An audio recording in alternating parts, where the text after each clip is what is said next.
Good morning everyone.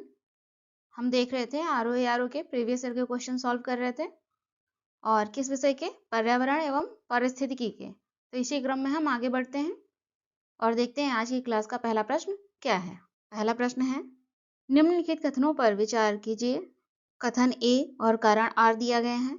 हम इसे आराम से पढ़ेंगे और आराम से इसे क्या करेंगे, हल करेंगे। कोई भी जल्दबाजी नहीं करेंगे जिससे कि हम प्रश्न क्या करें, सही कर लें। चलिए, कथन ए क्या है, भारत में वन क्षेत्र का ह्रास, किसका, वन क्षेत्र का ह्रास भारत के जनक के संक्रमण से प्रत्यक्षता संबंधित रहा है। यहाँ पर टाइपिंग एरर है, आप इसे क्या करेंगे, सही कर लेंगे। क्या एरर है, भारत के जननांगकीय संक्रमण से, यहाँ टाइपिंग एरर है, आप इसे सही कर लीजिए। सबसे पहले तो जननांगकीय संक्रमण से प्रत्यक्षतः संबंधित रहा है। कारण आर क्या है, याद होगा आपको, कारण को पढ़ते समय हम क्या शब्द प्रयोग करते हैं, क्योंकि वन क्षेत्र एवं जनसंख्या वृद्धि में प्रायः कैसा संबंध है, नकारात्मक संबंध होता है। तो कथन ए जो कह रहा है कि भारत में वन क्षेत्र का ह्रास जो है वो भारत के जननांगीय संक्रमण से प्रत्यक्षतः संबंधित रहा है, ये कथन सही है। साथ ही कारण क्या है, क्यों प्रत्यक्षता संबंधित रहा है, क्योंकि वन क्षेत्र एवं जनसंख्या वृद्धि में प्रायः नकारात्मक संबंध होता है।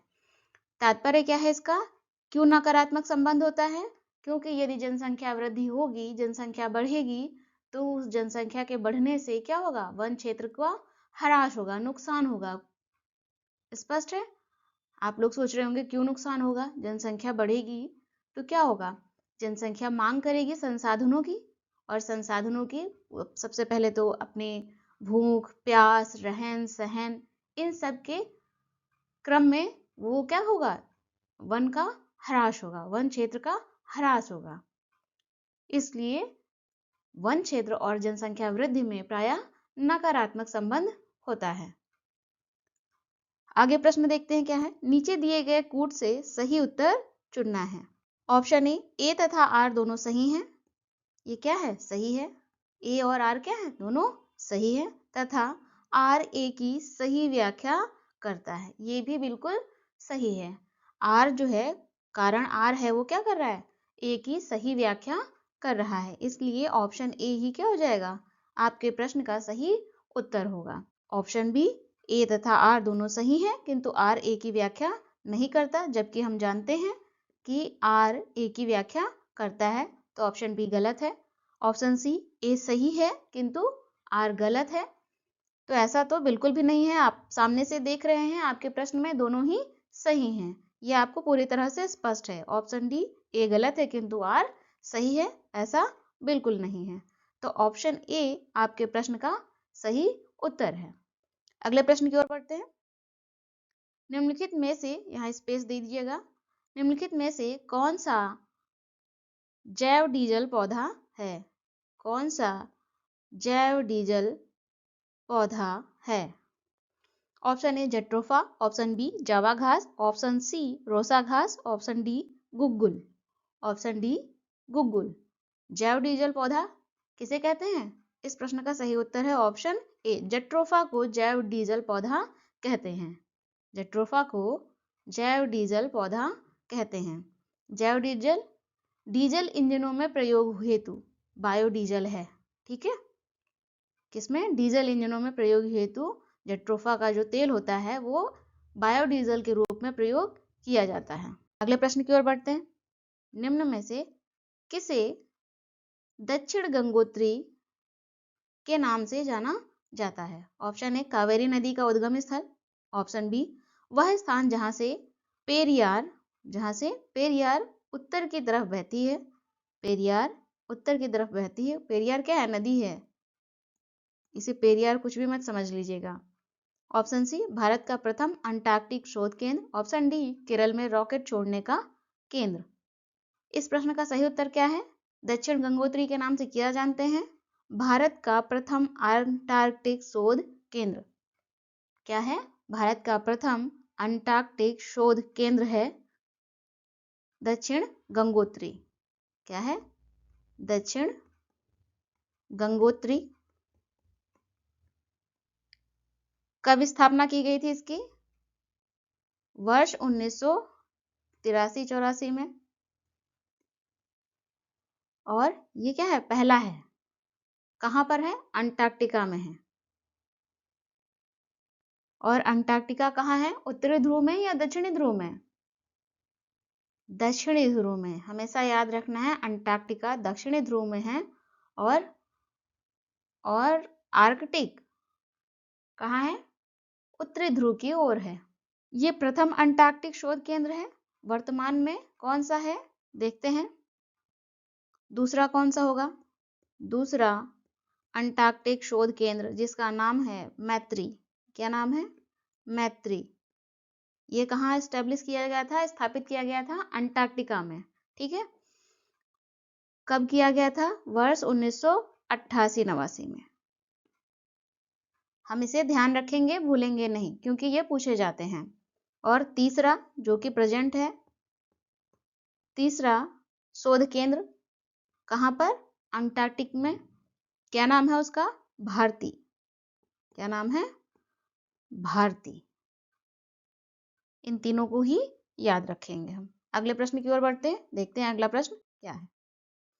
एजेंडा 21 किस क्षेत्र से संबंधित है? ऑप्शन ए सतत विकास, ऑप्शन बी परमाणु निशस्त्रीकरण, ऑप्शन सी पेटेंट संरक्षण, ऑप्शन डी कृषि संबंधी परिधान। इस प्रश्न का सही उत्तर क्या होगा? आप एनवायरनमेंट की क्लासेस, पर्यावरण की जो कक्षाएं हैं उन्हें लगातार देख रहे हैं, मुझे पूरा विश्वास है, इसलिए आप लोगों को मालूम होगा एजेंडा 21 के बारे में। सतत विकास से जुड़ा हुआ है। अगले प्रश्न की ओर बढ़ते हैं। क्या है अगला प्रश्न? निम्नलिखित घटनाओं पर विचार कीजिए तथा उनका काल क्रमानुसार, यहाँ आप सही कर लेंगे। क्या है? काल क्रमानुसार व्यवस्थित कीजिए। पॉइंट 1 प्रोजेक्ट हाथी, पॉइंट 2 जैव विविधता अधिनियम, पॉइंट 3 वन्य जीव संरक्षण अधिनियम, पॉइंट 4 प्रोजेक्ट टाइगर।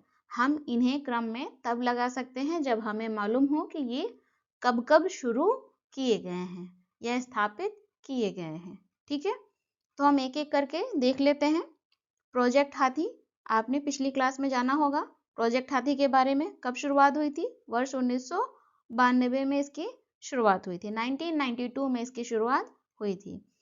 वहीं बात करें जैव विविधता अधिनियम की, बायोडायवर्सिटी एक्ट कब लाया गया?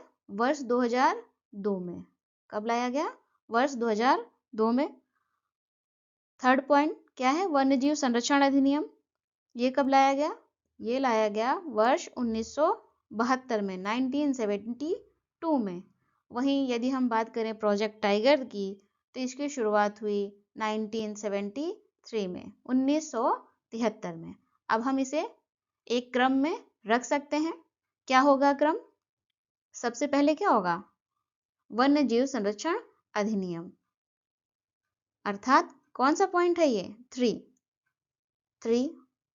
इसके पश्चात 72 के बाद 73 क्या होगा? Project tiger 4। इसके पश्चात प्रोजेक्ट हाथी 1992, 1992 कौन सा पॉइंट है? पॉइंट 1। और लास्ट कौन होगा? जैव विविधता अधिनियम, पॉइंट 2। ये हो गया। काल क्रमानुसार व्यवस्थित करना है तो हम इन नंबर्स को मैच कर लेते हैं। जिस ऑप्शन में ये नंबर दिए गए होंगे वही ऑप्शन क्या हो जाएगा? इस प्रश्न का सही उत्तर होगा। देख लेते हैं हम। Option A 3, 4, 1, 2। देख रहे हैं आप, ऑप्शन ए क्या है? इस प्रश्न का सही उत्तर है 3, 4, 1, 2। हमें आगे के ऑप्शन भी देखने की आवश्यकता नहीं पड़ी। अगले प्रश्न की ओर बढ़ते हैं। प्रतिष्ठित टॉयलेट नहीं टॉयलर, आप इसे सही कर लीजिए। क्या है? टॉयलर। ठीक है। प्रतिष्ठित टॉयलर पुरस्कार किस क्षेत्र में प्रदान किया जाता है? ऑप्शन ए नाटक, ऑप्शन बी महिलाओं का अधिकार, ऑप्शन सी बच्चों का अधिकार, ऑप्शन डी पर्यावरण सुरक्षा। टॉयलर पुरस्कार दिया जाता है ऑप्शन डी। इस प्रश्न का सही उत्तर क्या होगा? पर्यावरण सुरक्षा के लिए यह पुरस्कार दिया जाता है। ये जो टॉयलर पुरस्कार है, कौन सा? यहाँ पर मैं स्पष्ट तौर पर आपको लिख देती हूँ, टॉयलर पुरस्कार। इस पुरस्कार को पर्यावरण का नोबेल पुरस्कार भी कहा जाता है। नोबेल पुरस्कार भी कहा जाता है। 2024 में टॉयलर पुरस्कार किसे दिया गया? जोहान रॉकस्ट्रॉम को। किसे दिया गया? जोहान रॉकस्ट्रॉम को। ये करंट से है जुड़ा हुआ, तो हम इसे भी ध्यान में रखेंगे। इस पुरस्कार की शुरुआत जॉन और एलिस टायलर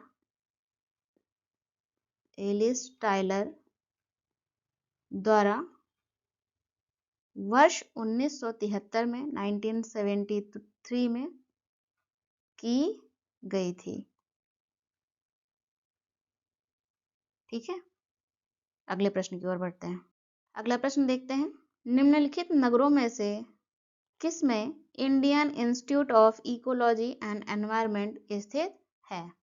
इसका शॉर्ट फॉर्म क्या होगा? आई capital E and capital E, है ना?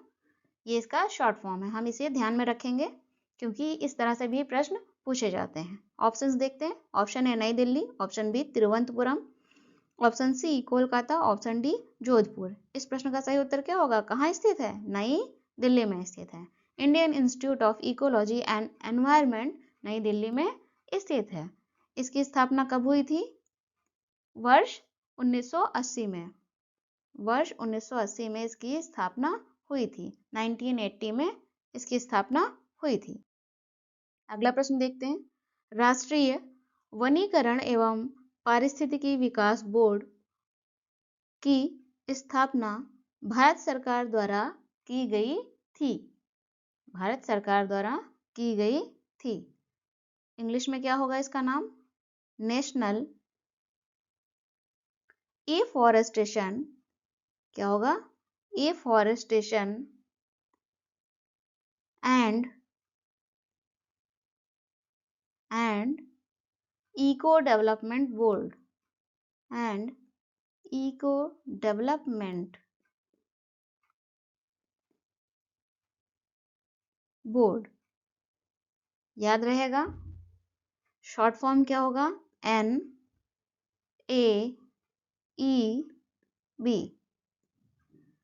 अब ऑप्शंस देख लेते हैं। ऑप्शन ए 1987 में, ऑप्शन बी 1992 में, ऑप्शन सी 1995 में, ऑप्शन डी 1998 में। कब हुई थी इसकी स्थापना? वर्ष 1992 में, 1992 में इसकी स्थापना हुई थी। अगला प्रश्न देखते हैं। भारत सरकार द्वारा राष्ट्रीय हरित अधिकरण की स्थापना हुई थी। ऑप्शन ए 2007 में, ऑप्शन बी 2008 में, ऑप्शन सी 2009 में, ऑप्शन डी 2010 में। क्या सही उत्तर है? ऑप्शन डी 2010 में राष्ट्रीय हरित अधिकरण नेशनल ग्रीन ट्रिब्यूनल की स्थापना हुई थी। अगले प्रश्न की ओर बढ़ते हैं। निम्नलिखित में से कौन सा एक वायु प्रदूषण के जैविक सूचक का कार्य करता है? नीचे दिए गए ऑप्शंस में से कौन जैविक सूचक का कार्य करता है? Option A lichen, option B fern, option C money plant, option D अमरबेल। इस प्रश्न का सही उत्तर क्या है? ऑप्शन ए लाइकेन जैविक सूचक का कार्य करता है। कैसे करता है लाइकेन जैविक सूचक का कार्य? यदि वातावरण में वायु प्रदूषण या विशेषकर क्या होता है, वातावरण में क्या बढ़ जाए? सल्फर डाइऑक्साइड की मात्रा बढ़ जाए। सल्फर डाइऑक्साइड की मात्रा क्या हो? बढ़ जाए तो क्या होगा? लाइकेन समाप्त होने लगते हैं। लाइकेन समाप्त होने लगते हैं। स्पष्ट है। वहीं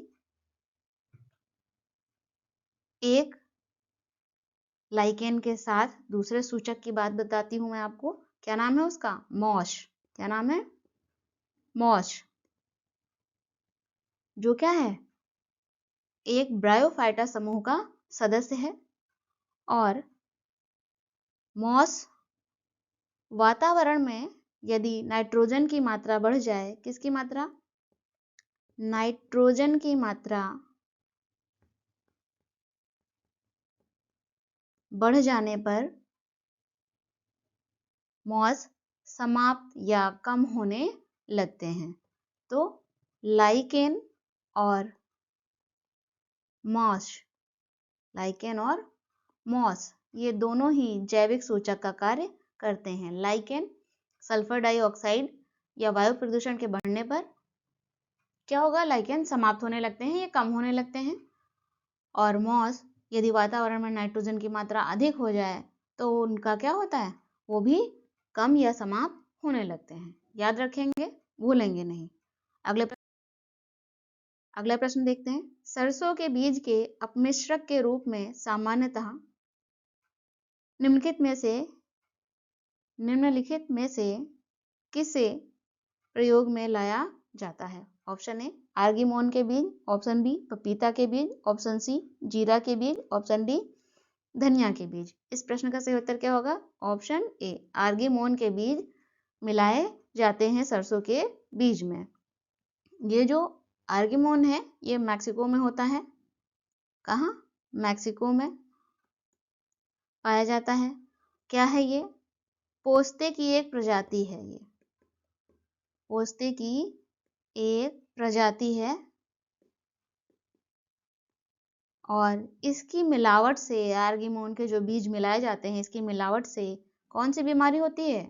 ड्रॉपसी नामक बीमारी फैल सकती है। ध्यान रखेंगे। अगले प्रश्न की ओर बढ़ते हैं।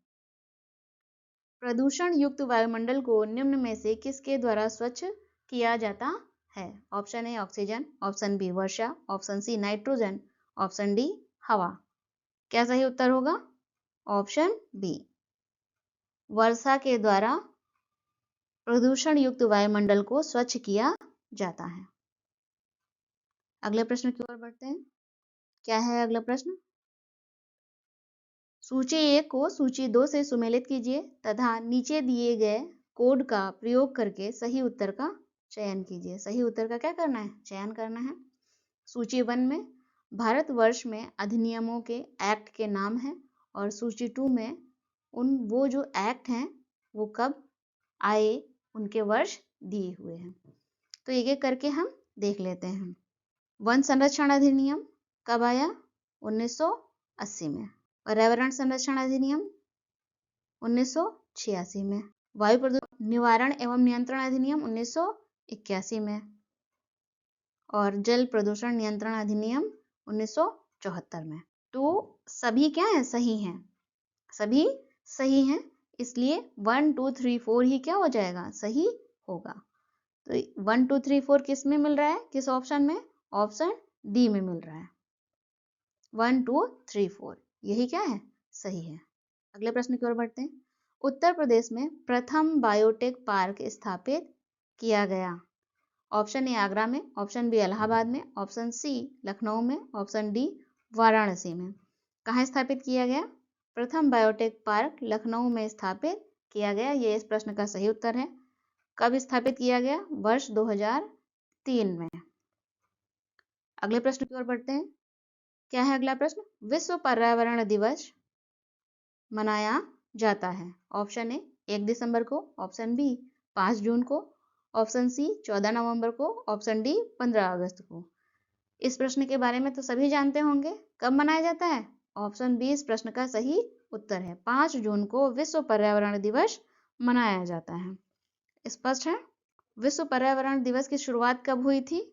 वर्ष 1972 से प्रतिवर्ष मनाया जाता है। स्पष्ट है। और विश्व पर्यावरण दिवस 2024 की थीम क्या थी?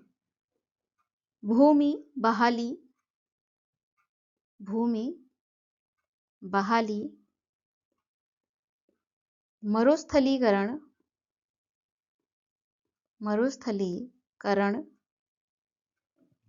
और सूखे से निपटने की क्षमता, और सूखे से निपटने की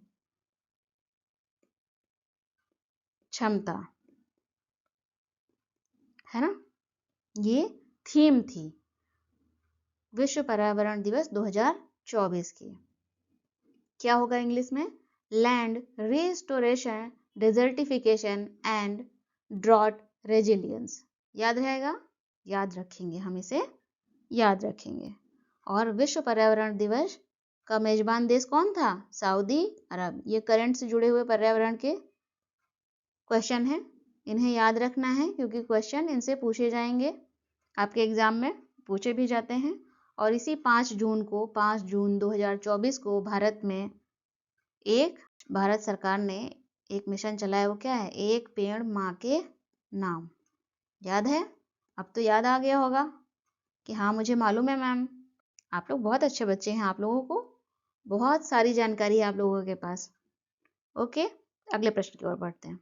निम्न देशों में से कौन प्रत्येक मास के अंतिम शनिवार को राष्ट्रीय स्वच्छता दिवस मनाता है? Option A France, option B Italy, option C Sierra Leone, option D Singapore. कौन सा देश मनाता है?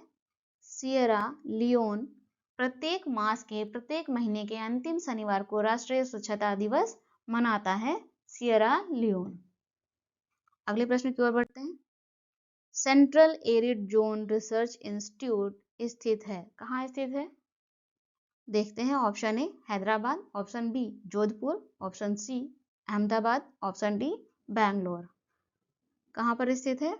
ऑप्शन बी जोधपुर में स्थित है। जोधपुर कहाँ है? राजस्थान में है। ठीक है, राजस्थान में है। इसका शॉर्ट फॉर्म क्या होगा central arid zone research institute का? CAZRI।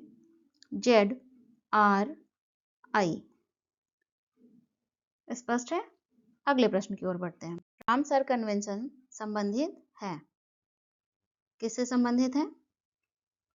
ऑप्शन ए जलवायु परिवर्तन से, ऑप्शन बी कीटनाशक प्रदूषण से, ऑप्शन सी ओजोन परत क्षरण से, ऑप्शन डी आर्द्रभूमि संरक्षण से। इस प्रश्न का सही उत्तर क्या होगा? ऑप्शन डी आर्द्रभूमि संरक्षण से रामसर कन्वेंशन संबंधित है। रामसर क्या है?